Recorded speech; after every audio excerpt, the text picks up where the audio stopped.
Bueno, buenas tardes. Mucho, mucho gusto verlos por acá. Qué rico que hayan podido acompañarnos.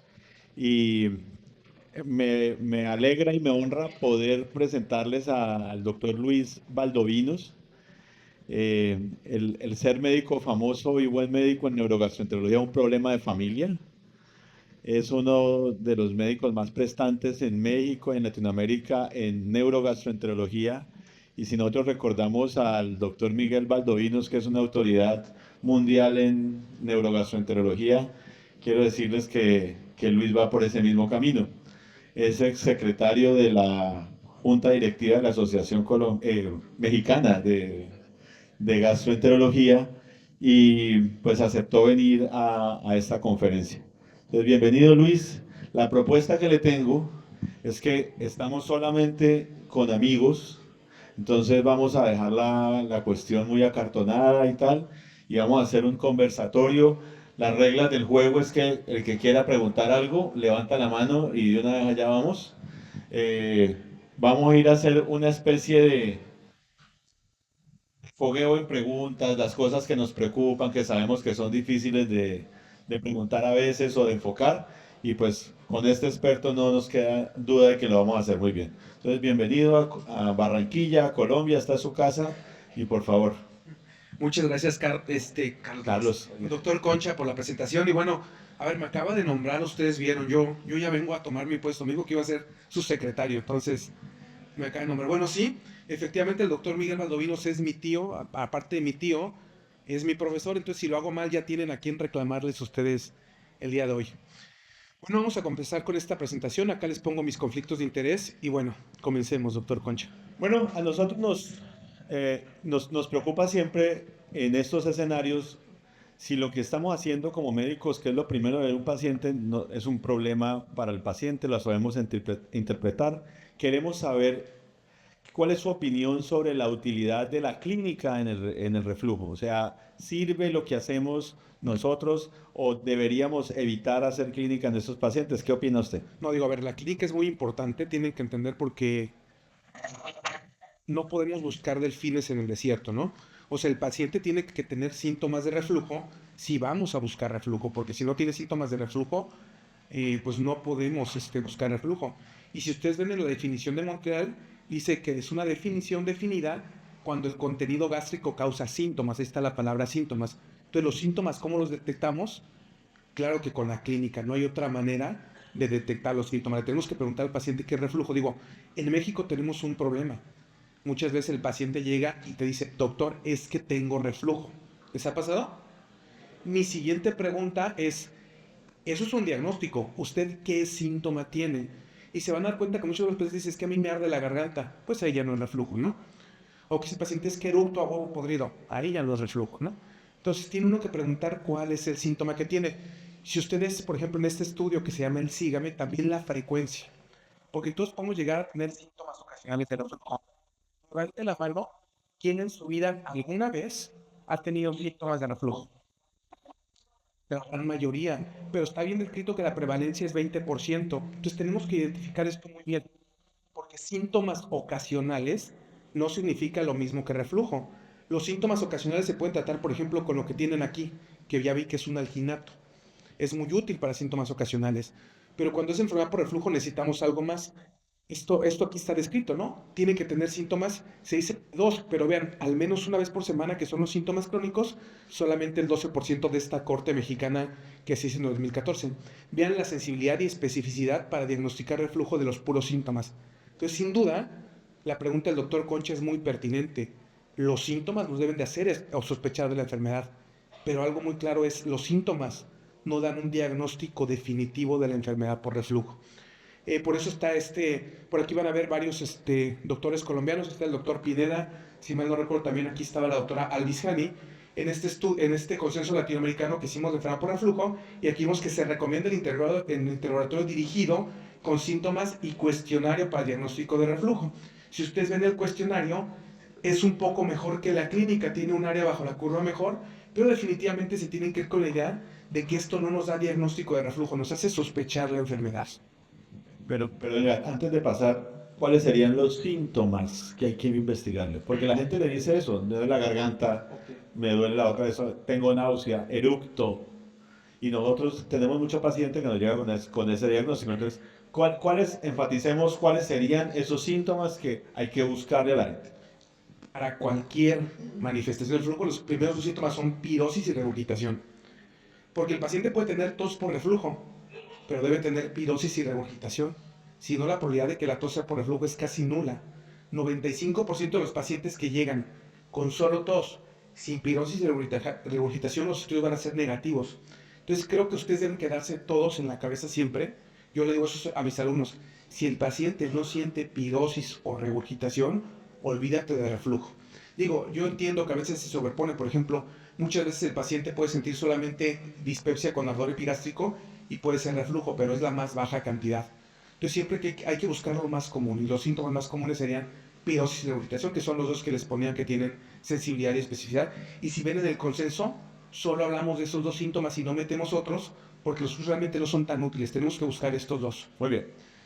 Bueno, la endoscopia es el argumento diagnóstico de nosotros, pues fuera de que de eso vivimos, también es el que más fácil y disponible tenemos como herramienta diagnóstica. ¿Funciona? ¿Sirve? ¿Cuándo le damos valor? ¿Cuándo es realmente importante la endoscopia? Esta es una muy buena pregunta porque efectivamente creo que la endoscopia es la mano derecha del gastroenterólogo y siempre que un paciente tiene síntomas superiores es lo primero que queremos ver, ¿no? Y bueno, a ver, la endoscopia, si ustedes ven, este es un algoritmo que ya es viejo, ¿no? Habla de los pacientes que tienen pirosis y regurgitación, regresamos a los dos síntomas. Si les hacen una endoscopia, 30% van a ser erosivos, te va a dar diagnóstico de reflujo y 70% van a ser normales. Y bueno, después de una endoscopia normal sigue el algoritmo que poquito a poquito vamos a regresar. Pero si uno revisa esta diana publicada, que a mí me encanta, porque esta diana está muy clara. ¿Qué es lo único que nos da diagnóstico de enfermedad por reflujo? El centro de la diana. Y en el centro de la diana, ¿qué tenemos? Esofagitis grado B, C, D de Los Ángeles, un Barrett de más de 3 centímetros, una esterosis péptica o una pHimetría con un tiempo de exposición mayor a 6%. Esto es lo único que nos da diagnóstico de reflujo, ¿va? Entonces, típicamente, esto se los pongo acá, este es el algoritmo que viene tal cual en el consenso de Lyon, pero es importante este punto de arriba, sin inhibidor de bomba de protones. ¿Cuántos de ustedes le suspenden el IVP al paciente antes de hacerle la endoscopia? Yo siempre. Yo tengo apenas 2 años haciéndolo y creo que esta gráfica va a dejar de ser válida pronto. Porque yo me he encontrado que hay muchos pacientes erosivos. Antes casi no veía erosivos. Y ahora que quito el IVP, me estoy dando cuenta que hay muchísimos pacientes con enfermedad erosiva. Y bueno, les comentaba de esta y no se olviden quitar el IVP. Y esto viene de este estudio. Ustedes ven, es un estudio muy pequeñito. Es un estudio de 12 pacientes, donde ellos eran pacientes que tenían diagnosticados con enfermedad por reflujo erosivo y les quitaron el IVP y les repitieron la endoscopia a la semana de las 2 semanas. Vean cómo con IVP, a pesar de ser erosivos, vean el basal. No me sirve acá bien el de este, pero si ven aquí está basal con IVP. Ninguno está erosivo. Váyanse a la semana, ya se comenzaron a ver erosiones y váyanse a las 2 semanas. Ya nos empezamos a diagnosticar. ¿Qué quiere decir esto? Si hacemos una endoscopia con IVP, puede ser un falso negativo. El doctor tiene un comentario. ¿Y cuánto tiempo debemos quitarle? Al menos 2 semanas. Al menos 2 semanas. Por ahí hay algunos estudios que hablan de esofagitis eosinofílicas y que si íbamos a buscar esofagitis eosinofílica, tendría que ser al menos 4. Si se pueden 4 lo ideal, pero el paciente que tiene verdadero reflujo, le habla a la semana 1 diciendo que ya no aguanta los síntomas, ¿no? Es súper común esto. Yo siempre les digo, aguanten un poquito porque es la única manera de clasificar al paciente, porque una vez que lo tienes clasificado en erosivo, ya sabes que este paciente tiene que dar terapia antisecretora de por vida. Entonces el paciente obtiene una ganancia de este estudio. Él sabe que si deja el IVP, va a volver a tener síntomas. ¿Y no es una opción dejarle aliginatos para que controle síntomas? Es que no está estudiado. Aunque hay estudios que dicen que los alginatos, que lo vamos a revisar más adelante, los alginatos no curan esofagitis, no está estudiado. Entonces yo le digo al paciente que idealmente no consuman nada. La gran mayoría que está convencidos de hacerlo sí lo aguantan, sobre todo si uno les explica por qué uno quiere suspender el fármaco y le explica la utilidad de clasificar al paciente. Entonces yo siempre se lo suspendo, pero sí, no, les digo que idealmente nada. Cuando me hablan ya que están muy molestos, sí les pido que tomen un antiácido, un alginato podría ser, pero lo ideal es dejarlo sin nada para que tengamos una buena endoscopía y podamos ver esas lesiones que muchas veces pasamos por alto porque el paciente está tomando el fármaco. ¿Va? Bueno, eso es lo que les quería dejar alto. Y bueno, todos sabemos la clasificación de los ángeles útiles, B, C y D hacen diagnóstico de reflujo, solo recuerden la esofagitis grado A, no. Y esto tiene su razón de ser. Vean este estudio del Journal Escandinavo, donde eran pacientes al azar, con cuestionarios de síntomas, les hicieron endoscopía y 15 de los pacientes tenían enfermedad de erosida grado A. Y los pacientes grado A son asintomáticos. Es por eso que la esofagitis grado A no debemos de tomarla como diagnóstico de reflujo. Ahorita les mostré otro estudio también que demuestra por qué la esofagitis grado A no la deben de tomar diagnóstico por reflujo. Vean este estudio muy interesante publicado en el 2023, donde les hicieron pH-metrías a los pacientes erosivos grado A, B y C de Los Ángeles. Si ustedes pueden ver en el centro, lo más amarillo, son pacientes que tienen tiempo de exposición mayor de 6. Acá tiene una pregunta, Doc. Yo tengo una pregunta y es que muchas veces uno tiene un paciente con pirosis en regurgitación, le hago una endoscopia sin EVP y tiene una esofagitis grado A. ¿Es reflujo o no es reflujo? No, no es reflujo, piden una pH-metría. Porque vean, los grado A, solo el 1% de los grado A tuvo reflujo patológico. Vean el círculo de hasta la derecha, solo el 1% tiene reflujo patológico. El 16% están en la línea gris y el 17% salen, o sea, salen, si lo sumas son 17%. Le pones IFP igual al paciente con esofagitis grado A. Es que mira, a ver, es interesante esto, qué bueno que lo estamos discutiendo. El paciente grado A, si usted quiere, le podría dar un ciclo corto de IVPs, pero un ciclo muy corto. Si tiene síntomas, un ciclo corto. Pero a ver, aquí lo que sirve, sí, pero lo que sirve clasificar, doctor, es saber cómo va a tener usted ese paciente. Si es grado B, C o tiene una pH-metría positiva, este paciente tiene que tener tratamiento de por vida, tiene una enfermedad crónica. Un grado A que no tenga reflujo objetivo, ¿usted lo mandaría a operar? ¿Le daría tratamiento de por vida? Esa es la utilidad de la clasificación. No estoy diciendo que esté contraindicado. ¿Le pueden dar tratamiento a un grado A? Sí, solo que sea un tratamiento corto y que lo intenten suspender por 4 semanas o 8 semanas a lo mucho. ¿Por qué? Porque estos pacientes luego son el típico paciente que sale en las encuestas nacionales de todo el mundo, donde son pacientes que usan IVP de por vida y posiblemente no lo necesitaban. Entonces, por eso es importante la clasificación. No es una cuestión de que los neurogastros se encantan andar payaseando con esto, no. Es una cuestión de que si el paciente no queda bien diagnosticado, queda con un fármaco que posiblemente no necesite de por vida. Entonces sí es importante, vean estas gráficas no mienten, o sea, la minoría de los pacientes grado A tienen reflujo, solo el 15%. Vean, del grado B, una parte, la mitad tenían reflujo patológico y los otros estaban en la zona gris. Y vean, los grados C, pues una gran mayoría tenían reflujo patológico, ¿no? Entonces, por eso es importante la esofagitis grado A, quédense en la cabeza que no da diagnóstico de enfermedad por reflujo. Pero ¿a qué se le podría atribuir el encontrar esa esofagitis grado? Dura, se la mandó dura. Esa es una ola curva, hermano. Sí. Ahora A ver, Claudia le mandó una curva. lo que pasa es que puede tener el paciente, de repente, el paciente que tiene síntomas ocasionales, por ejemplo, yo y el doctor Concha fuimos a cenar chicharrones con vino. ¿Qué cree que va a pasar ese día? Vamos a tener un poco de reflujo. ¿Eso nos convierte en enfermos de reflujo? No, justo es a lo que vamos. O sea, no estoy diciendo que la esofagitis grado A no sea por reflujo, pero posiblemente es un paciente que tiene algo ocasional. O sea, por eso la parte, si ustedes ven el guión, se basa mucho en decir diagnóstico objetivo y no objetivo, o accionable y no accionable. Accionable se refiere a que ustedes pueden hacer una acción por el paciente. Por ejemplo, dejarlo en medicamentos de por vida o mandarlo a operar. No accionable es un paciente que no deberíamos hacer algo como definitivo, ¿no? O sea, ¿le pueden dar tratamiento de ciclotor? Claro, pero por un corto periodo de tiempo. Y digan al paciente que lo tiene que suspender, porque si no, el paciente se lo queda de por vida. Bueno, y un poquito más. Siempre cuando vamos a hacer una endoscopía, observamos todos la unión. Hay que recordar que la unión es una zona muy compleja, son 2 esfínteres superpuestos, y estos esfínteres nos dan la continencia para el reflujo. ¿Va? ¿Qué buscamos en la endoscopía? Pues la hernia de hiato. Todos queremos encontrar si tiene una hernia tipo 1, tipo 2 o tiene una hernia mixta, ¿no? Y bueno, recientemente la American Foregut Society ha propuesto esta clasificación que toma en cuenta los 3 componentes de la unión, la crura, el flap y el diafragma. Y con esto nosotros lo podemos clasificar. Entonces es ideal que comencemos a utilizar esta clasificación. Antes utilizábamos Hill, pero el Hill no es tan bueno como este nos da más datos porque nos dice si está presente el flap, si no tiene el flap, cuántos centímetros se abre la unión y si hay ausencia o presencia de hernia hiatal y el tamaño de esta misma, ¿no? El tamaño axial. Y bueno, esto no es algo o un secreto, todos sabemos, este estudio viejito a mí me encanta, casi no veo que nadie lo ponga, pero a mí me encanta porque si ustedes ven en esta gráfica, de un lado pone la presión del esfínter, de otro lado pone el tamaño de la hernia y del otro lado pone el grado de esofagitis. Ustedes vean, a mayor tamaño de la hernia, menor presión y mayor grado de esofagitis. Entonces es importante decir, una hernia hiatal no da diagnóstico de enfermedad por reflujo, pero sí es un factor de riesgo para la misma. Bueno, el escenario ideal es que le dio más de 6. ¿Sí? No, pues frescos, felices todos. Pero le mandó a hacer la pH, ese paciente le parece salir de reflujo y no es conclusiva de reflujo. O sea, ¿cómo avanzamos?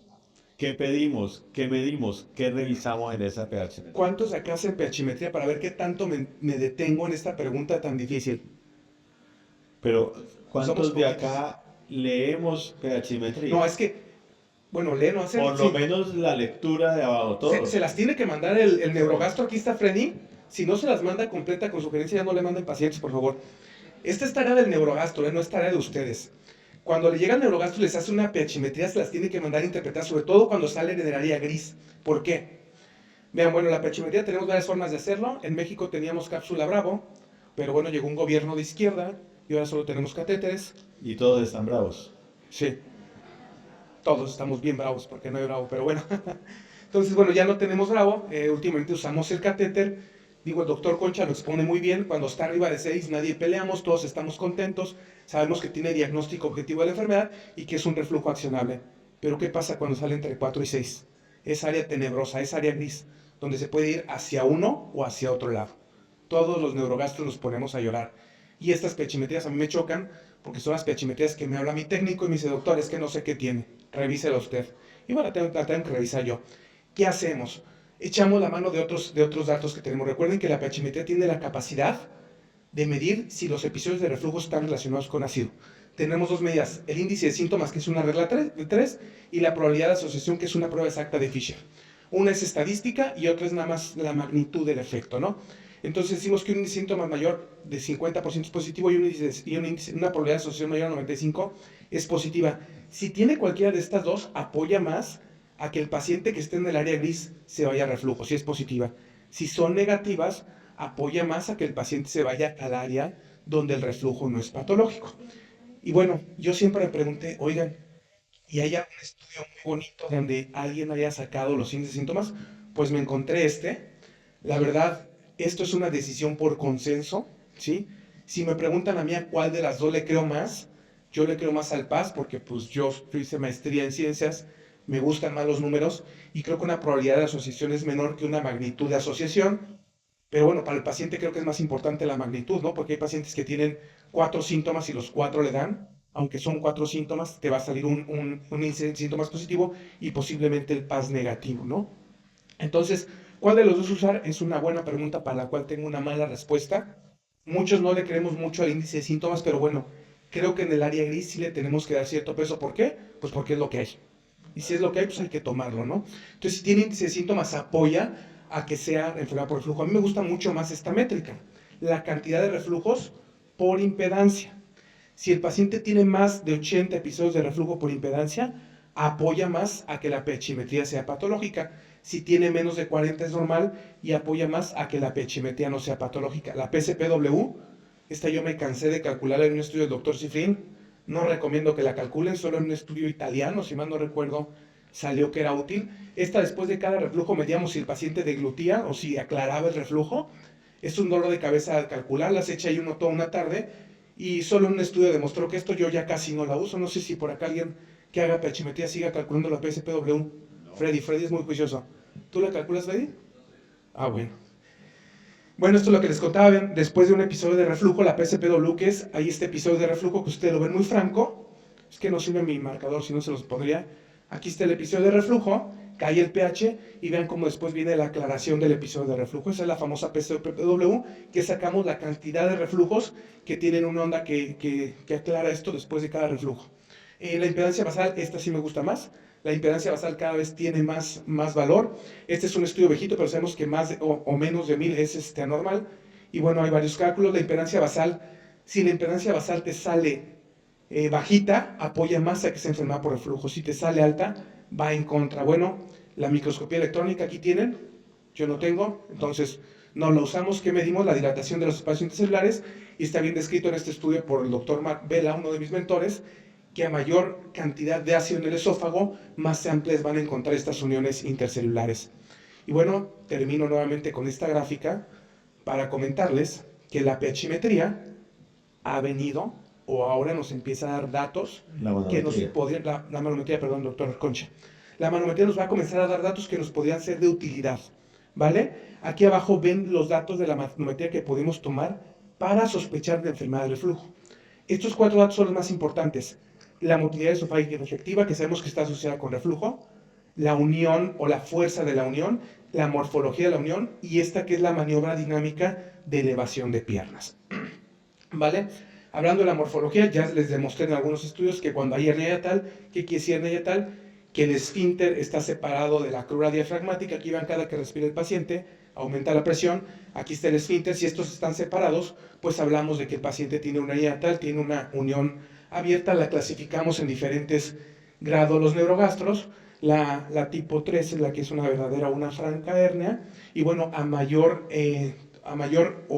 grado de clasificación de esta, hay más probabilidad que el paciente tenga enfermedad por reflujo, y está descrito por pHmetría, ¿no? A mayor tamaño de la hernia, mayor probabilidad de reflujo. La otra es la DSI que mide la fuerza de la unión prácticamente, toma presión, tiempo y distancia o longitud, y se mide durante 3 ciclos de deducción y ciclos respiratorios. Y bueno, una fuerza baja de esta unión también puede predecir reflujo. No pueden ver aquí el área bajo la curva, es más o menos de 7, y una fuerza baja o contractilidad baja de la unión también predice reflujo. Y esta creo que es la maniobra más importante que debemos de comenzar a hacer los neurogastroenterólogos en la manometría. Cuando le pedimos al paciente que levante la pierna, aumenta la presión abdominal. Si el esfínter está competente, este esfínter no va a dejar que la presión se transmita al tórax o al esófago en el diafragma.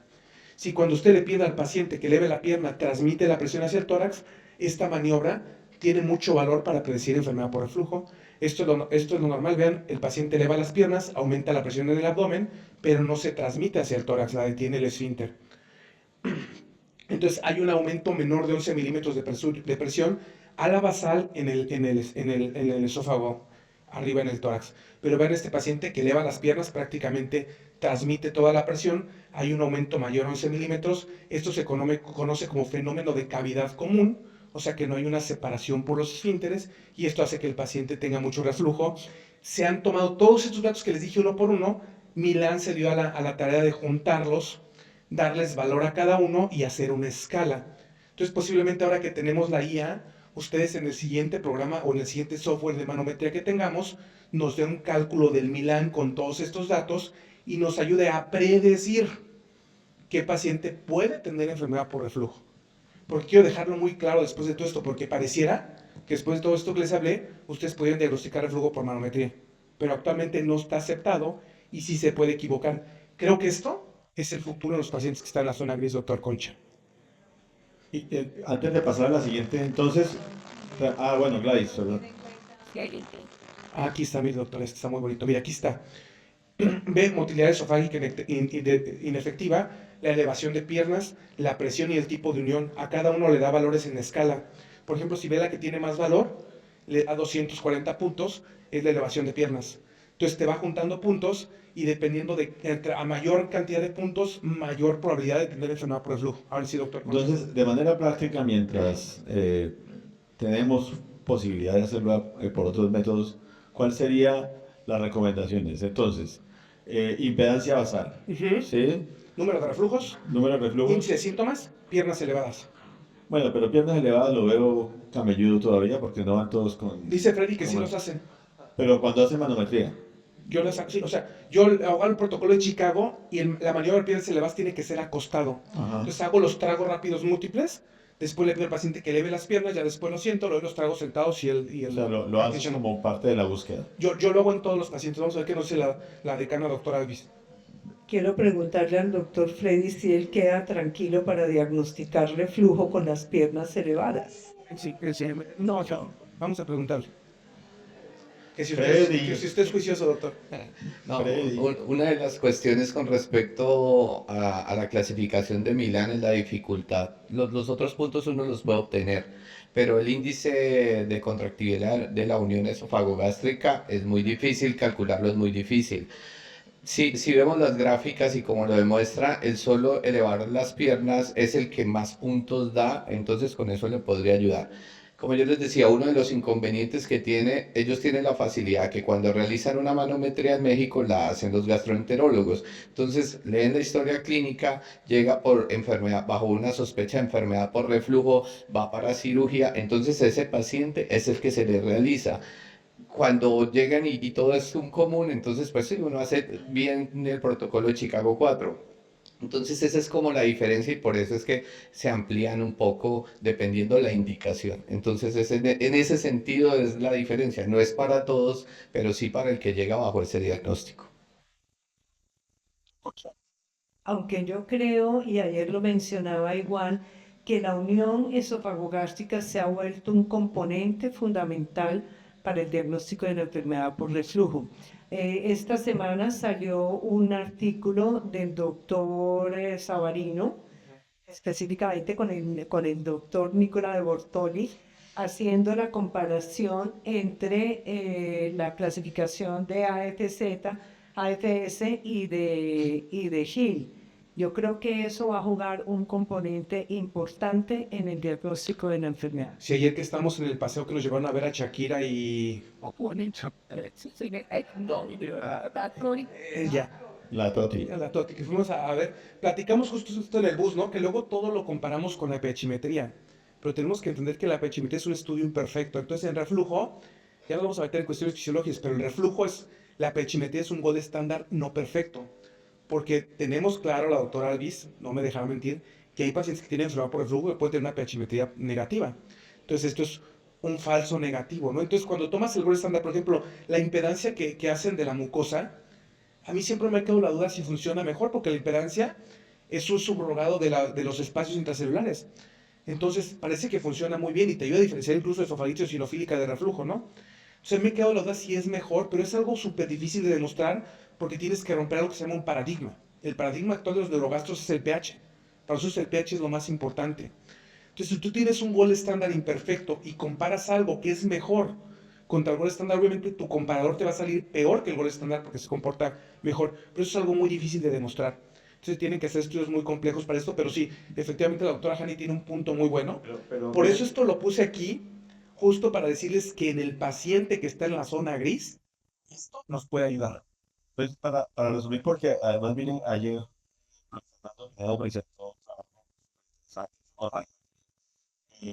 Mexicano presentó uno en 16 ofesófagos de lo mismo, o sea, está ganando.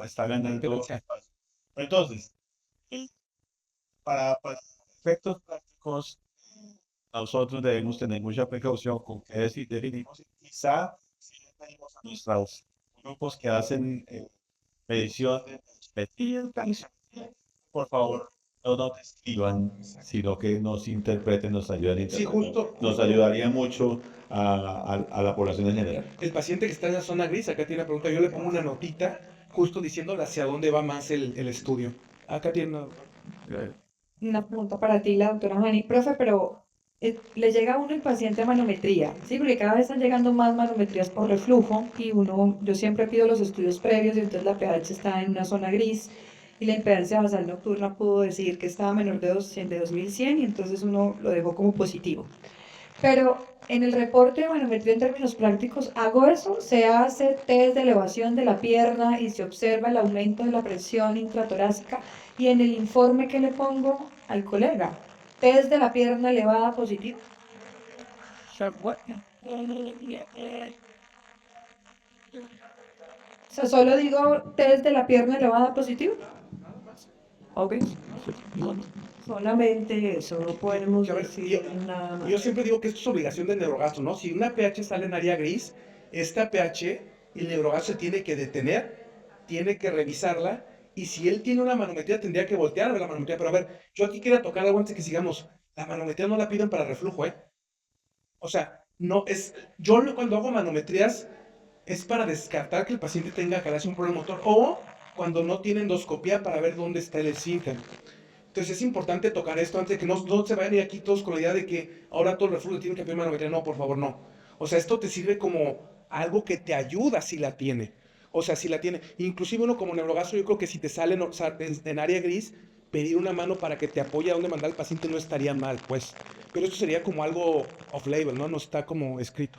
Doctor, un paciente con tos seca, voz bitonal, ronquera, aclaramiento, no tiene pirosis, no tiene Ni regurgitación. le busque. Exacto. Ni le busque. Pero lo manda al otorrino, dice que le ha visto el otorrino que tiene Pídale tema pH. en esto de aquí. Le pedimos pHmetría y no tiene Reflujo. no tiene reflujo, pero dice que tiene reflujo débilmente ácido. Así dice el reporte. Ah, no, a ¿Qué ver, sucede ahí? ¿Le parece, porque eso lo tenemos más adelante en la Sí, no sé, pero nomás le contesto, doc. No, el tiempo de pH en este grupo de pacientes. Entonces, si el tiempo de pH es normal, sus síntomas no son por reflujo. 95% de los pacientes le van a salir así. ¿Qué le tiene que hacer ese paciente? Ya no le busque reflujo, dele pregabalina, dele amitriptilina. Hay que neuromodularlo.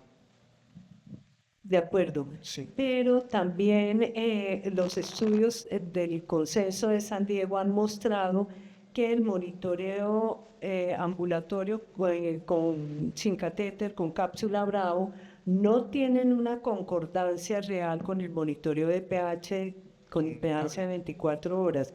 Entonces habría que hacer el monitoreo Bravo porque entre más tiempo se registre, mayor probabilidad de que sea positivo. Sí, El justo. problema es que no tenemos la cápsula Bravo, pero el doctor Satish Rao nos mostró, ahorita en México, nos mostró que va a llegar, yo no sé si aquí están los de Medtronic, no, una cápsula de Labori que es china, ¿no? Y que Entre se- otras y que se cosas, pone sin pero endoscopia. que va a valer la mitad. Sí, es que el problema de la cápsula es que es muy cara, justo.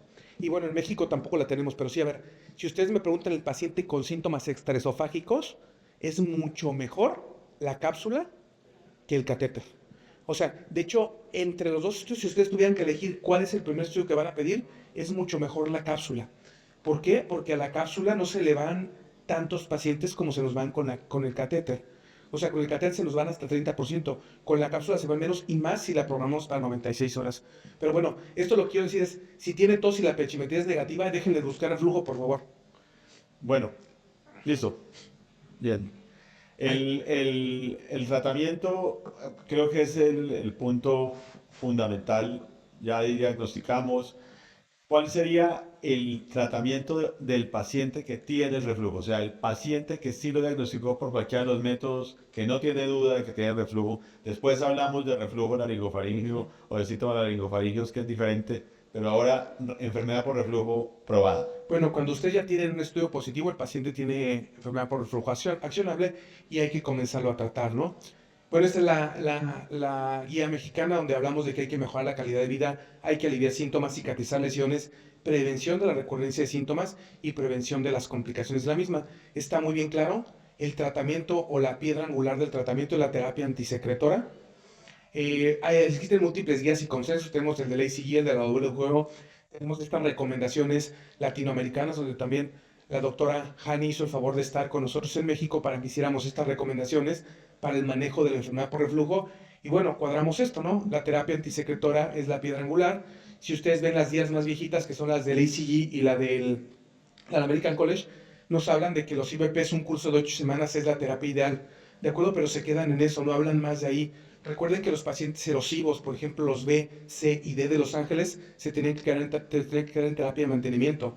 Y los pacientes con pH-metría positiva tendrían que dar al menos con un tratamiento, si no es continuo, a demanda. Bueno, los IVPs han sido por muchos años el tratamiento ideal. Como ustedes pueden ver en el mercado hay muchísimos IVPs, todos son muy similares, su acción es muy igual, y bueno, esta creo que es la piedra angular, y todos los fármacos son muy similares, Al- pero tenemos más cosas, ¿no? ¿Algún tipo de preferencia del IBP? O sea, ¿a qué paciente le doy uno, a qué paciente le doy otro? Esta pregunta me la enseñó a contestar mi profesor. ¿Cuál de todos? Pues se tomó 20 diciendo. Tengo una respuesta preciosa. ¿Cuál es el mejor IBP? Es tu pregunta. No. Yo la sé responder. El que te regalan. ¿El que te regalan? Ese es el mejor. Ese bajar ese balón, Concha. ¿Tienes alguna consideración en cuanto si tiene concomitancia con patologías, alguna Prácticamente multifarmacología? todos los IBP son muy similares. Todos los IBP son igual de buenos. Todos los IBPs hay que tomarlos igual, hay que tomarlos en desayuno, 30 minutos antes del alimento, un alimento de 400 kilocalorías, que es luego lo que hace que el paciente falle. Si el paciente no se toma el IBP, no es porque el IBP no sirva, es porque el paciente no se lo toma bien o porque no tiene enfermedad por reflujo o no tiene enfermedad relacionada al ácido. Entonces sí, esa pregunta, la respuesta es ¿cuál es el mejor IBP? El que les regalen.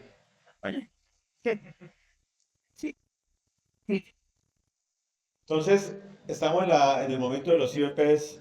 Bueno, De que Gladys? con los IBP que tienen una vida media corta, tan corta, el manejo posterior a demanda, ¿cómo es eso? Porque igual a demanda es a demanda.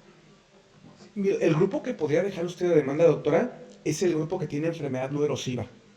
O sea, es el paciente que tiene una pH-metría positiva. Porque en este paciente perseguimos síntomas. En un paciente que es B, C, D de Los Ángeles, que tiene esclerosis péptica o Bardet, estos pacientes se tienen que dar con tratamiento de mantenimiento siempre. Porque el objetivo es cicatrizar. Y está estudiado, digo, no bien estudiado porque el estudio es de 12 pacientes, pero sabemos que si le quitamos el fármaco, se va a volver a erosionar. Entonces, el paciente que usted podría dejar a demanda es el paciente que tiene una pH-metría positiva. ¿Qué significa demanda? Que tome cada que el paciente tiene síntomas. ¿Cuál es un problema que le critico yo a la demanda? Por ejemplo, ¿usted cómo va a predecir que hoy va a tener síntomas? Porque idealmente el IBP se tiene que tomar en la mañana, en desayuno, antes del desayuno. Para esto el IBP o el paciente tenía que predecir qué día va a tener síntomas para tomar IBP a demanda. Este es un gran problema que tenemos con el IBP a demanda, pero bueno, el paciente lo hace, ¿cómo hace el tratamiento a demanda? Se lo toma incluso después de la cena, ¿no? Después de tomar el licor que me diste, ¿cómo se llama, Ferdi? Después de tomar Ron Medellín, se toma su Kika. Su IBP. ¿Sí? Entonces, cada vez más problemas con los IBPs, la gente nos reclama mucho, nos hace preguntas a veces que no tenemos ni idea cómo argumentárselas de manera lógica e inteligente. ¿Qué más podemos hacer en tratamiento por estos pacientes? Rezar, doctor. ¿Pero por qué? Bueno, tenemos muchas cosas más allá de los antisecretores. Hay nuevos fármacos en el mercado. Hay más cosas. Por ejemplo, a ver, hay muchas opciones, ¿sí? Hace unos años solo teníamos, bueno, no muchos, teníamos inclusive los H2 que eran muy malos. Pero actualmente tenemos varias opciones, ¿no? Hay que recordar que hay tratamiento no farmacológico, hay otros fármacos, hay tratamiento endoscópico, que por cierto es muy malito, y está finalmente el tratamiento quirúrgico, que posiblemente en un paciente bien diagnosticado con una esofagitis grave y con una hernia grande, podría ser el mejor que todos los previos, ¿no? Entonces vean, aquí está la dieta. Esto es típico, porque, bueno, en México comemos similar a ustedes, pero con un poquito más de picante. Poquito. Entonces, bueno, hay una receta, yo le digo receta de cocina a los pacientes. Todos los médicos en México le dicen al paciente, no grasas, no condimentos, no chile, no café, no menta. A todos le dicen lo mismo, pero cuando uno ve la evidencia de los alimentos es muy mala, es evidencia a lo mucho grado B para empeorar los síntomas. ¿Por qué? Porque los humanos somos muy heterogéneos. Cada humano es diferente. Cada humano tiene diferentes gatillos. Aquí lo que le tenemos que preguntar al paciente es a ti, ¿qué alimentos te dan síntomas? Dicen, doctor, es que ¿qué no puedo comer? Le digo, te voy a regresar la pregunta. ¿Con qué te sientes mal? El paciente dice, esto no puedes comer. Entonces, esta pregunta hay que regresarla al paciente, porque yo no vivo con ellos. Yo no sé con qué se enferman. Entonces, yo siempre se la regreso al paciente y digo, no, tú dime qué no puedes comer. ¿Qué te cae mal? Y el paciente te lo dice. Y le dices, pero si no se lo aclaras, no sé por qué no lo entiende. Le dices, bueno, tú ya sabes con qué te sientes mal. No está prohibido. Pero si te lo comes, ya sabes qué va a pasar, ¿no? Bueno, la otra, creo que la maniobra más importante, y está bien demostrado eso sí, es la pérdida de peso, tanto con una regresión logística como con estudios de riesgo. Sabemos que a menor peso, menos síntomas y menor prevalencia de la enfermedad. Entonces, si un paciente está obeso y pierde el 10% del peso, esto le va a ayudar mucho a controlar los síntomas. Entonces, ustedes tuvieran que recomendar de las maniobras no farmacológicas, la más útil es perder peso. Y las medidas nocturnas que a todos nos encantan son útiles sobre todo en aquel paciente que tiene síntomas nocturnos, pero vean cómo baja muy poquito la exposición al ácido. Entonces, si ustedes le van a pedir a un paciente medidas nocturnas, sobre todo cuando tiene o tiene síntomas nocturnos. Hablando de otros fármacos, porque hay muchísimos en el mercado. Aquí se los tengo. Digo, el estándar de oro sigue siendo los silvestres de botones, pero tenemos nuevos fármacos. Por ejemplo, los antiácidos. ¿Qué hay de la posición en decúbito lateral izquierdo? Porque está como... Es la principal causa de divorcio. Yo creo. A ver, imagínense. La doctora Hani ya se está riendo, perdón. A ver, no ayuda mucho, es muy complejo. ¿Qué es lo que tiene que hacer el paciente? O sea, ponerle ladrillos a su cama, elevar la cama. Digo, el reflujo es una enfermedad de hombres, es lo más común en hombres que estamos gorditos, entonces a quien molestamos más con esto es a la mujer. Y realmente no ayuda tanto. Yo por eso la pongo, y no hay estudios tan sensatos de esto. Existen estas almohadas, o estas como cuñas que se pueden poner en la cama, pero a ver, bueno, es algo súper incómodo. Si al paciente le gusta y lo tolera, adelante, pero es algo que yo no recomiendo mucho. No sé usted, doctora Hani. ¿Sí? Sí le molesta que se hagan de medio lado para otro lado. ¿Está de acuerdo conmigo la doctora Hani?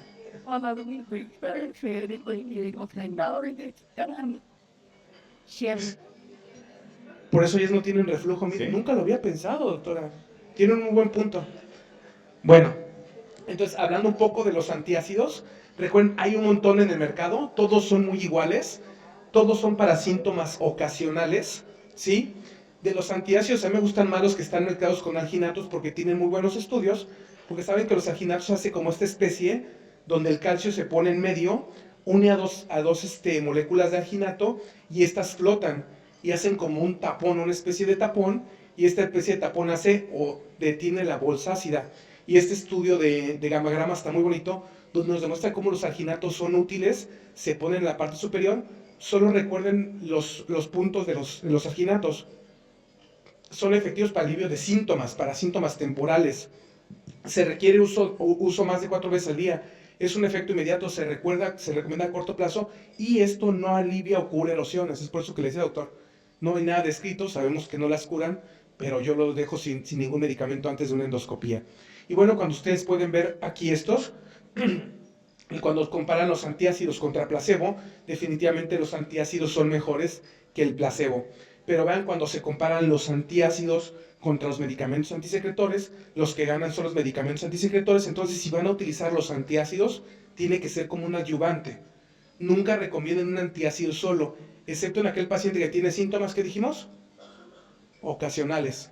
Sí, que eso nos pasa a todos después de una buena cena. Procinéticos, ojo con esto, veo que se hace mucho. No sirven en reflujo a menos que el paciente tenga datos o diagnóstico de gastroparesia. Entonces, por favor, recuerden, tienen efectos adversos, alargan el QT. Si no tienen ustedes una indicación clara para dejar un procinético, no lo utilicen porque tiene efectos adversos y no ayuda mucho si el paciente no tiene gastroparesia. Procinéticos más IVP mejoran los síntomas, eso es estudiado. O sea, si un paciente ya tiene un IVP y le anexan un procinético, podría ayudar con los síntomas, pero tampoco se ha demostrado que cure lesiones. Tenemos la famosa fuga ácida nocturna, que siempre ha sido un dolor de cabeza.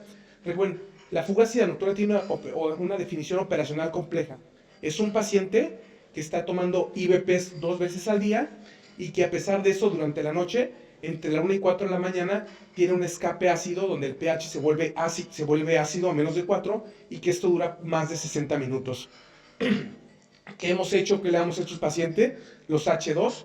Recuerden el problema con estos fármacos. ¿Ustedes todavía tienen H2? En México ya nos queda nada más uno. Famotidina. Tenemos a menos nosotros solo famotidina. Bueno, recuerden, el problema con estos fármacos es que hacen algo que se llama taquifilaxia. Es un fenómeno farmacológico. ¿Quién se acuerda del que levante la mano? ¿Qué significa? Que con el tiempo se requiere más dosis para obtener el mismo efecto. Entonces pronto dejan de funcionar, los podemos usar por un corto periodo de tiempo y bueno, sabemos que ayudan a quitar los síntomas otros, pero bueno, recientemente se asociaron con adenomas y cáncer y la mayoría fueron retirados del mercado, solo nos quedan algunos. Y bueno, tenemos los nuevos chicos del barrio, que son los famosos pickups, que ustedes los han escuchado recientemente por todos lados. Estos son similares a los IVPs, tienen algunas ventajas farmacocinéticas y farmacodinámicas. Actualmente no hay estudio de superioridad, y bueno, el tratamiento del ácido parece esto, ¿no? Es una evolución. Teníamos a los H2, tenemos a los IVPs, y viene la evolución, los siguientes fármacos. Y bueno, en estas guías también tenemos las recomendaciones nacionales e internacionales, que también participó la doctora Hani con nosotros, y ya en estas guías ya recomendamos, aparte de los IVPs, los nuevos chicos del barrio, que son los pickups. Y bueno, este estudio yo se los quería presumir, le pedí permiso al doctor Concha, no me dejó, pero aún así lo puso. Este estudio, vamos a presentar ya el término en la DW, donde comparamos IVPs contra pickups y demostramos que desde la primera semana hay curación total de los síntomas y que además tenemos curación, sobre todo, como está descrito en la literatura, los pacientes graves, C y D de Los Ángeles, tienen una curación del 100% y los pacientes grado B se curan igual de bien con ambas moléculas. Respecto a la gastrina, no hay diferencia significativa, los dos elevan la gastrina. Después de esto tenemos aquel paciente que tiene descompuesta la barrera antirreflujo, o sea, aquel paciente que tiene una hernia. En este paciente sí podemos recomendar o optar por darle una recomendación diferente. Sabemos que reparar la hernia ayuda. Hay medicamentos que ayudan o mejoran o quitan las relajaciones transitorias del esfínter, como es el baclofeno. En México lo tenemos, yo lo he usado, pero siempre que lo doy el paciente se queja mucho de los efectos adversos porque les da mucho sueño. Entonces es un fármaco que casi no utilizo, solo en casos muy seleccionados. Lo que tenemos que voltear a ver es la hernia hiatal. Hay varias formas de reparar la hernia hiatal. Aquí tienen ustedes este dispositivo, el TIF. ¿No? Bueno, tampoco lo tenemos en México. Este dispositivo hace una funduplicatura con el endoscopio. El problema es que se ha demostrado que solo sirve en pacientes con esofagitis leve. O sea, lo pueden recomendar en pacientes con esofagitis grado B, grado C y D de Los Ángeles. Hernias hiatales mayores de 2 centímetros no es recomendado porque no funciona bien. Tenemos este otro dispositivo que es un LINX, unas cuentas magnéticas. A diferencia de la funduplicatura, lo único que permite es que el paciente pueda eructar mejor, tenga más comodidad para eructar, no tiene distensión. Como pueden ver, mejora esos síntomas que son síntomas indeseables de la funduplicatura. En México tuvimos un corto periodo de tiempo, actualmente no lo tenemos. Acá en Colombia, ¿lo tienen?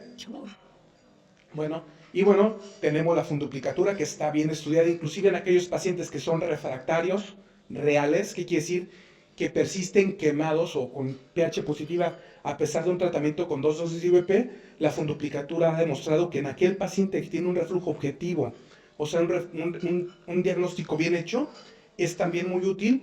A largo plazo es más barata que el medicamento, a corto plazo es más cara. Y pues bueno, pacientes jóvenes con que esperamos que vivan muchos años, posiblemente que tengan hernias, son muy buenos candidatos para mandar a funduplicar. Yo he dicho, no nos peleemos con nuestros colegas cirujanos, en este grupo de pacientes creo que nos pueden ayudar muy bien. Y no se olviden, el paciente con obesidad mórbida no hay que funduplicarlo. Hay que mandarlo a hacerle una manga para que pierda peso y de esta manera nos va a ayudar. Bueno, aquí puedo concluir, doctor Concha, que tenemos múltiples fármacos para el tratamiento de reflujo. Los IVP continúan siendo el estándar de oro. Los pickups son más rápidos y mejoran el control nocturno. Procinéticos y antiácidos ayudan a controlar síntomas pero no lesiones.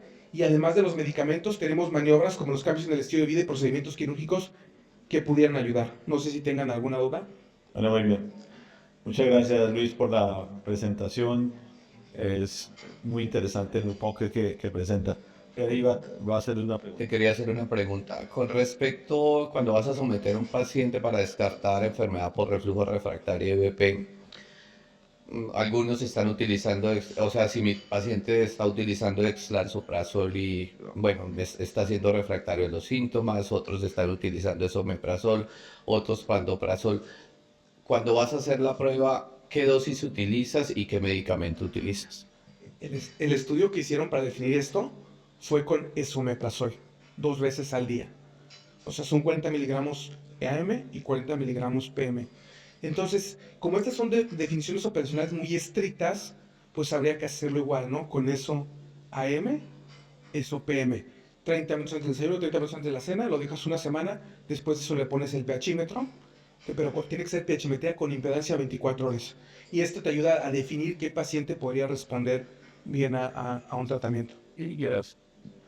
Habría el problema entonces que es un estudio que solo se puede hacer en personas que tomen esomeprazol, porque no les funciona con otros. Entonces, a veces nos ponemos más papistas que el Papa para hacer cosas que salen Sí, de la práctica. La verdad, todos los IVP son muy similares, Freddy. Yo creo que no debería haber problema, pero bueno, es como está descrito, ¿no? O sea, Seguro, seguro. si me preguntas cómo está escrito, es así. ¿Cómo lo hago? Así. Si podría ser de otra forma, pues todo se puede. ¿Debes? ¿Quién sabe? Bueno, ¿alguna otra pregunta que tengamos en el auditorio? Bueno, hay algunos puntos, por ejemplo, lo tocaba el doctor, reflujo laringofaríngeo. Ok. Es una enfermedad, son solo síntomas. ¿Qué opción ve usted fuera de la pH que tenemos acá? Porque el estudio Cough Reflex se hizo con pH extendida. Entonces, ¿cómo ve usted que podamos hacer esa aplicación del estudio acá? ¿Nos sirve? ¿Cuál es su recomendación? Pensando en los otorrinos que nos llegan, los pacientes. Digo, yo lo máximo que he hecho es el pHímetro, te permite configurarlo hasta 48 horas, el de cable. El problema es que muchos pacientes no aguantan, porque a ver, el paciente no se puede bañar. Digo, imagínense si vive aquí con el calor, 2 días sin bañarse, está complejo, ¿no? Pero bueno, lo podemos extender hasta 48 horas. La verdad yo casi nunca extiendo, no sé ustedes por acá, es que es bastante molesta. Digo, a ver, igual y como dice la doctora Alvis, posiblemente este dispositivo que va a salir a un precio más económico nos va a ayudar a que podamos hacer más estudios de cápsula. Bueno, y al puntaje, ¿qué posibilidad le ve al Cough Reflex? Al Cough- a ¿Orienta, ver. no le sirve, lo utiliza? Ese te orienta para saber a quién vas a estudiar, ¿no? El Cough Reflex. A ver, cuéntanos. Pero, digo, la verdad de cuentas, luego estamos empecinados en hacer como muchas clasificaciones. Al final de cuentas, yo creo que lo importante en el grupo de pacientes que pensamos que tiene síntomas extraesofágicos es hacer un estudio adecuado en ellos, que es la pHimetría. Porque al final de cuentas es la que te marca qué vas a hacer. Si tu pHimetría es positiva, lo vas a tratar como reflujo. Pero en ese sentido, el paciente que tiene los síntomas típicos de reflujo, que también se presentan, o sea, tengo la regurgitación, que está marcado en el Cough Reflex, tengo hernia, soy hombre, estoy obeso, eso marca alto. Sí. Necesitas a ese paciente que le hiciste una endoscopia, no tiene nada malo, Mira, por ejemplo, y tiene esos síntomas y un puntaje alto, necesitas de entrada, no digo que después si no responde, pero de entrada necesitas hacerle una No. pH. posiblemente lo puedes mandar a tratamiento, pero este paciente la pregunta es, ¿y qué sigue después de las 8 semanas o las 12 semanas de IVP? Que es la pregunta que no te contesta esto, ¿no? Que si te lo contestaría, por ejemplo, si es un hombre, está gordito, tiene una hernia tal, y tienes una endoscopía o una pHimetría positiva, yo ese paciente lo mandaría a funduplicar, si tengo el dato objetivo. Entonces, creo que siempre hay que pensar qué vamos a hacer después de. O sea, porque definitivamente con un cough positivo le puedes dar IVP, se lo das un tiempo, mejora. ¿Qué tienes que hacer ahora? Pues quitarle el tratamiento y hacer estudios para ver si realmente tiene reflujo el paciente. O sea, lo importante es definir, o sea, encasillar bien el paciente en el grupo de tiene o no tiene. Porque si tiene ya sabes qué hacer y si no tiene también sabemos qué hacer. Pero para eso la predicción. El problema de esto es que en la definición de reflujo laringofaríngeo, creo que el mayor problema es en el que no tiene esto. El que está gordo y tiene todo, no es problema. Pero el que tiene un bajo puntaje, que es el que en teoría uno le podría decir, no le tengo que hacer absolutamente nada porque usted no tiene reflujo, a ese igual toca llevarlo. Híjole, no sé. Para mí es muy difícil convencer al paciente cuando ya alguien más le dijo que Exacto. tiene reflujo laríngeo de que no lo tiene. Exacto, ese es el punto. Yo la Ese es única el- forma que he encontrado de convencerlos es teniendo una pHimetría negativa. Exacto. No sé Entonces, usted, doctora Hani, ¿qué opina de esto? O sea, no hay el otra manera puntaje de bajo e convencerlos. intermedio es el que funcionaría la pH. Sí, yo estoy de acuerdo primero que siempre debemos hacer ese puntaje porque es fundamental, pero yo también estoy de acuerdo decirle a un paciente después de que no tiene, lo importante es que el paciente que no tiene síntomas de reflujo, que es la gran mayoría no tiene pirosis y regurgitación, solamente el 20% pueden tener pirosis y regurgitación asociada, realmente darles tratamiento empírico no sirve. Yo sí creo que la forma es confirmar, y es lo que está sugerido en el Consenso de San Diego, confirmar la presencia de enfermedad por reflujo. De lo contrario, no se debe dar tratamiento. La laringoscopia es un examen que sirve para excluir otras cosas. Lo que los otorrinos siempre nos dicen de eritema, que eso es por reflujo, realmente no se ha demostrado. Y para darnos trabajo, doctor. Sí, yo los quiero mucho, son muy buenas personas. Los amamos acá. Mucho. ¿Alguna otra pregunta que tengamos? ¿Quién? ¿Tú, Cristian?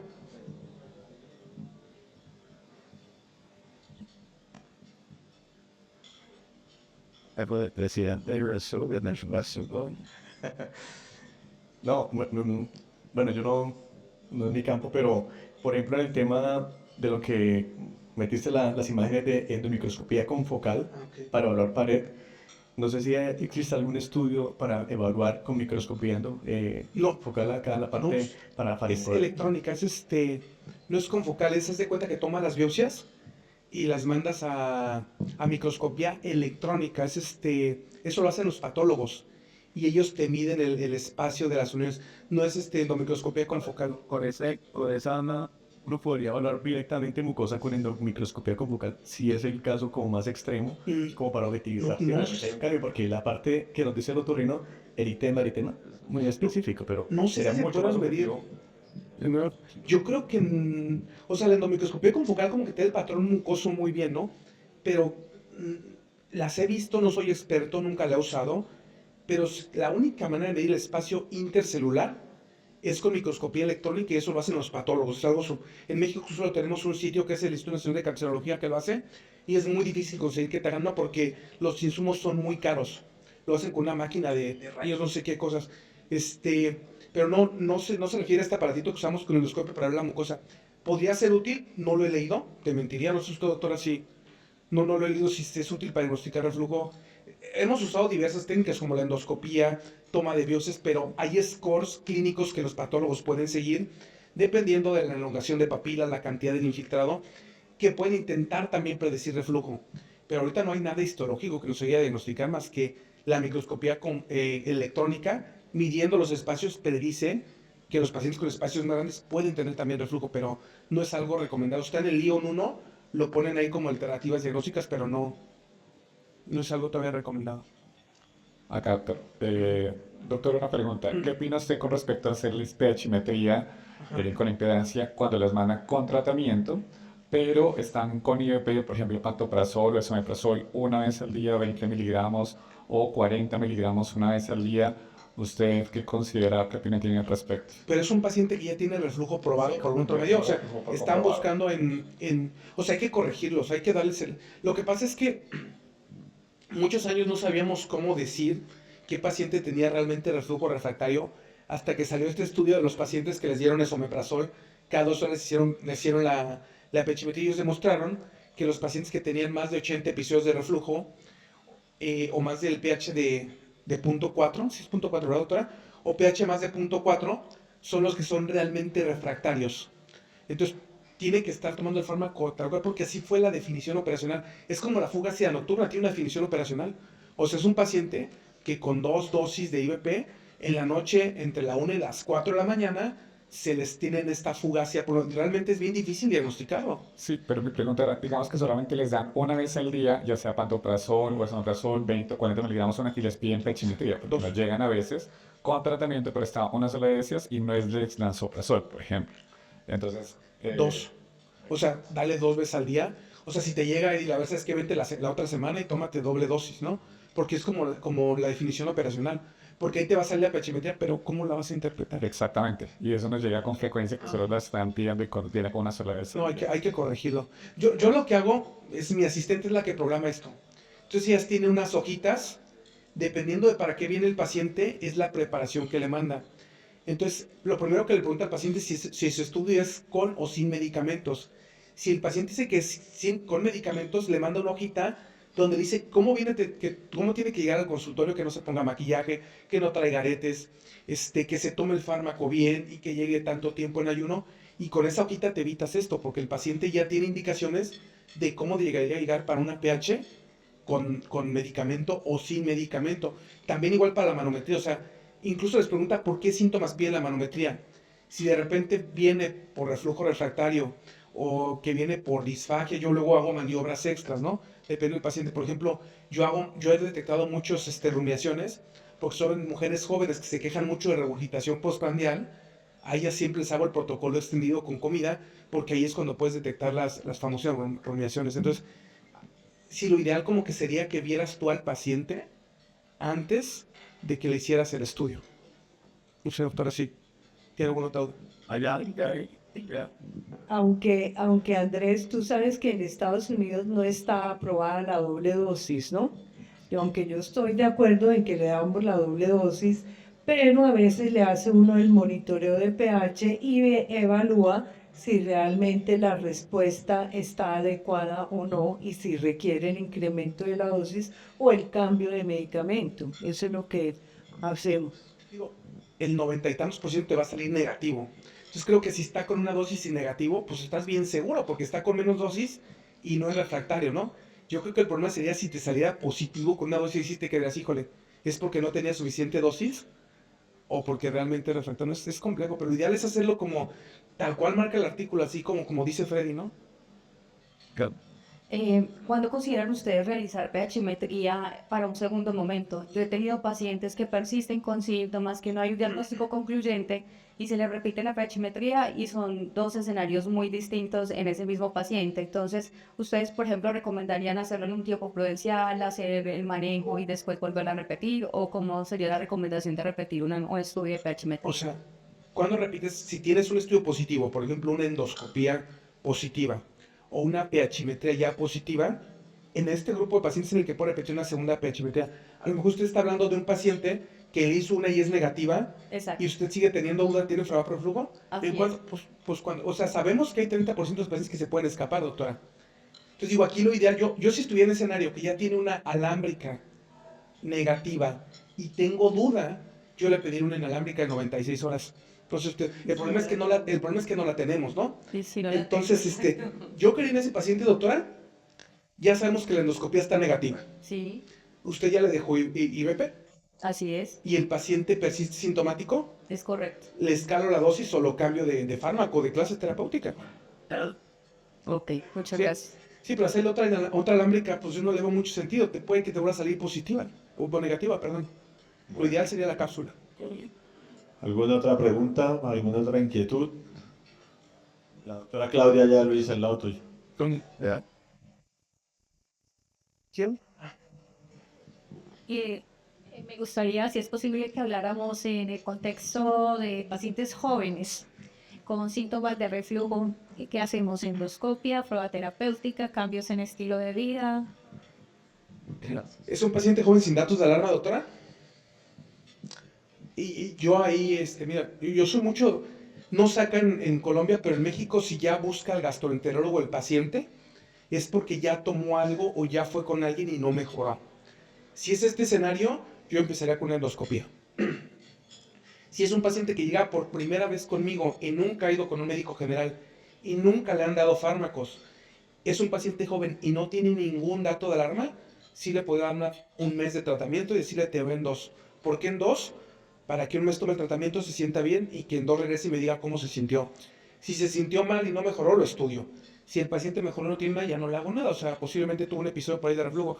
Pero solo es en el contexto de que no ha recibido antes, porque muchas veces nos pasa que nos perdemos, y se los digo a mis residentes, porque luego llega el paciente y ya llega el feliz con el gastro, porque dice, es que ya fui con el médico general, ya fui con el internista y no mejoré, ya me voy el gastro. Imagínense la decepción de este señor cuando llegue con usted y usted haga lo mismito que hizo el médico general. Entonces, si este paciente ya pasó por los colegas y ya le dieron tratamiento, pues no hay que repetir lo mismo. O sea, porque también me pasa mucho en México. En México creo que tenemos como 10 moléculas de IBP. Tenemos omeprazol, tenemos pantoprazol, tenemos rabeprazol, tenemos dexrabeprazol, tenemos dexpantoprazol, tenemos iraprazol, tenemos todos los IBPs del mercado. Entonces luego llega el paciente con nosotros y lo que me preocupa más es que ya lo vieron 5 gastroenterólogos, es un paciente joven y cada uno de estos gastroenterólogos lo único que hizo fue cambiarlo de molécula. Si estaba con omeprazol, lo cambian a panto. Si era coincidente con panto, lo cambian a rabe. Luego llega con rabe, lo cambian a desrabe. Y yo digo, a ver, esto no tiene sentido, pobre paciente, imagínense lo que él siente. O sea, este paciente yo, si aunque fuera joven, no tiene ningún dato, le hago una endoscopia, cuando menos. Ok, demuestro que no tiene reflujo por endoscopia y el paciente está muy sintomático, me paso a la pH-metría inmediatamente. O sea, yo creo que sí hay que ofrecerles, porque ellos cuando van con nosotros esperan algo diferente a lo que hace el general. No hay que caer en repetir lo que hizo el general, ¿va? Muchas veces también les pregunto cómo se toman el IVP, porque a veces se lo toman de manera incorrecta y por eso no mejoran. Pero bueno, si el paciente ha ido con muchos doctores, sí le hago algo más, pobrecito, porque sí es desesperante. Quería hacerle la pregunta, gamografía, radiología, ¿las consideran en algún momento? ¿Para diagnóstico de reflujo? No. ¿En qué pacientes llego a pedir gammagrama yo? Que sí es útil. En aquel paciente diabético, que luego tiene muchos síntomas de reflujo, pero aparte tiene síntomas de gastroparesia. En ese grupo de pacientes es un gammagrama. Solo ojo, no sé si les pasan, pero hay varias formas de hacer el gammagrama. El gammagrama tiene que ser de 4 horas con un alimento estandarizado, que es un huevo con 2 panes, ¿de acuerdo? Y mermelada. Si no lo hacen de esa manera, pues se que obtengan resultados. Porque yo he visto que hacen hasta con líquidos y los hacen de 2 horas. Y los radiólogos te ponen unas cosas ahí que yo no entiendo, pero bueno, yo siempre que pido un gammagrama le pongo así completo. Gammagrama, 4 horas, alimento sólido estandarizado y entre paréntesis le pongo 2 huevos, 2 rebanadas de pan y mermelada, porque si no lo hacen mal. ¿Una otra duda? Bien, pregunta adicional. Andrés. Doctor, realización de manometría prequirúrgica. Todos. Si van a mandar a un paciente que están seguros que tiene reflujo, por favor hagan una manometría, porque luego es un dolor de cabeza. Por ejemplo, muchas veces cuando ustedes los operan, dejan muy apretado el manguito. Y a nosotros los neurogastos, si no tienen una manometría anterior, es bien difícil ver la nueva. No sé si les ha pasado, Freddy. Cuando tiene una manometría anterior, uno dice, a ver, ¿cómo estaba la anterior? Volteas al pre y ves que tiene peristalsis y te aseguras, casi te quedas contento de que no tenía calasia y que posiblemente la causa es que el manguito esté muy apretado. Pero si no tiene eso y el paciente tiene eso, peristalsis va inefectiva y de repente ya no ves trazo de peristalsis, no sabes si es una calasia que la funduplicaron o simplemente que el manguito está apretado. Entonces sí, si ustedes tienen manera, por favor, a todo paciente que se vaya a operar, que tenga una manometría preoperatoria. Eso sí es ley. Mira.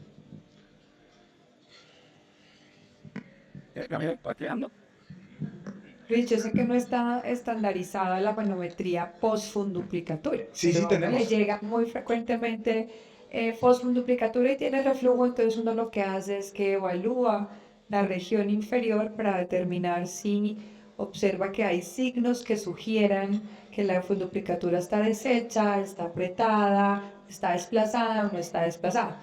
Cuando yo hago mi reporte, yo coloco muy respetuosamente, sugiero que está desplazada, sugiero que está deshecha, pero realmente llega el cirujano y me dice, sugiere, sí, no, porque la endoscopia dice que no, la endoscopia dice que es que está intacta, pero yo veo las 2 zonas de alta presión en la parte inferior y veo disminución de la presión del esfínter esofágico inferior, o sea, eso no es una funduplicatura intacta. Yo cuando voy a hablar a un paciente post-funduplicatura, me aseguro que tenga una tomografía antes, que no está escrito, pero me gusta mucho porque en la tomografía puedes ver dónde está todo, un trago de bario, y junto con todo esto veo la manometría. Yo sé que está Padova, ¿sí?